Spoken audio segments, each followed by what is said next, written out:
Як беларусы з даўніх часоў ставяцца да майстроў і ручной работы? Пра гэта нам раскажуць беларускія народныя прымаўкі. З рамяством дружыць, у жыцці не тужыць. Рамясло піць есці не просіць, а само корміць. Не то дорага, што золата, то дорага, што дарагога масцера. Мастерства за плячмі не носяць, а з ім добра. Дзела майстра баіцца. Па рабоце майстра знаць. Вочы страшацца, а рукі зробяць.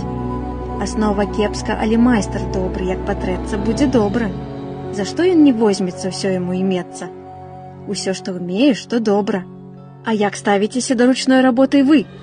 Як беларусы з даўніх часоў ставяцца да майстроў і ручной работы? Пра гэта нам раскажуць беларускія народныя прымаўкі.